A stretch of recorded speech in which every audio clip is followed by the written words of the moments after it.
Take Audi's flagship A8 and put a little more starch in that flag. That's an S8. It makes a statement, yes, but is it the right one? Let's check the tech. Too much of the technology in this car is just stale. Look at the navigation screen. First you see it, then you don't. That's very 007-ish, isn't it? And really, I think just there for the fun of it, because if you've got room like that, they could have just put the display right in there fixed, but no, they wanted to give you a little button to play with because when you're paying in the vicinity of $100,000, you deserve some toys. That map quality and graphic style has been with this car as long as we've been doing cars here at CNet. It's just kind of simplistic and not terribly well rendered. There's no live traffic on here, so good luck. You got to listen to the radio to find out where the problems are. And of course, this is all controlled by Audi's old stale MMI, which is this turn and clicky thing here. The four corner buttons, those correspond to the four corner menus in the screen, but what kind of a wacky interface is that? Now, when you buy one of these base, it's going to have a Bose 5-channel surround audio system with 10 speakers. I'd love to try it because, unfortunately, we have what I think may be the most overrated upgrade in the industry, the $6,300 B&O audio system. It puts 14 speakers around the cabin. You got the two pop-up, what do they call them, dispersal lenses or something up there, and 1,100 watts with discrete amps for every driver. But it doesn't sound good. At least not with compressed signals like Sirius satellite radio or any of the MP3s you'd play on your iPod or what have you. Well, that's a whole lot of what we listen to these days. You do have this Audi music interface, so you've got a cable here. This one's the iPod connector, but I've got a whole bunch of adapters here, and you can plug these in to get either, what's this, aux, USB, let's see, here's a mini USB. So you can connect a lot of things to this system, but you've got to do it with this collection of cables. It's all right. Oh, while I'm down here, I hate that. Look at that, 6-disc CD changer over there in a different zip code.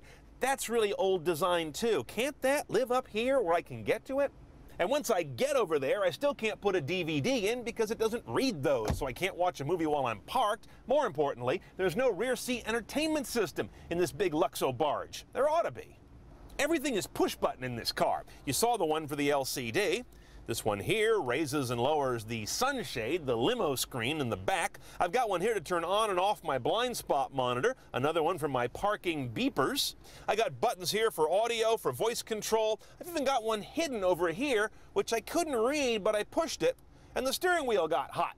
So I assume that's the steering wheel heater.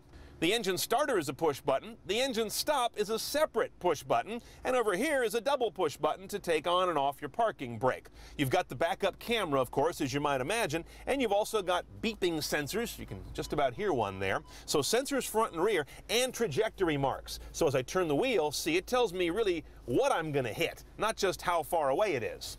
Now, an S8 is distinguished by its 5.2-liter V10. 450 horsepower, 398 foot-pounds. Big numbers, but more impressive is this engine's absolute jewel-like quality and its eagerness to both rev and pull tree stumps out of the ground. 60 happens in under 5 seconds. But I have to say, I sometimes found it hard to apply this car's power in that nice middle ground in between head-snapping and sedate.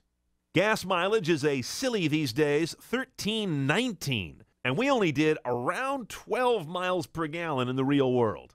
Your only transmission is a 6-speed automatic Tiptronic with a gate and paddles. Nice gearbox, but it doesn't live in the same neighborhood as the engine in terms of exoticness. S8s have a sport version of Audi's adaptive suspension that can go almost an inch lower than Audi's basic adaptive undercarriage.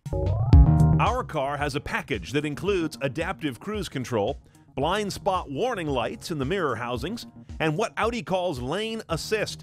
The steering wheel vibrates like you're running over lane dots if you drift out of your lane without a turn signal that direction. Very effective. Okay, let's price this big silky bomber, shall we? Your S8 base is going to run about $92,500, but that's a little misleading because you've got to add in the destination charge and a walloping gas guzzler tax of $2,100. Now you're closer to $95,500. The big options are, tech-wise, the B&O audio system, $6,300, the most expensive in the world of factory audio. I just wouldn't go there. and $3,500 for the tech package. That gives you the adaptive cruise control, the blind spot warnings here in the mirrors, and that vibrating wheel that tells you when you're drifting.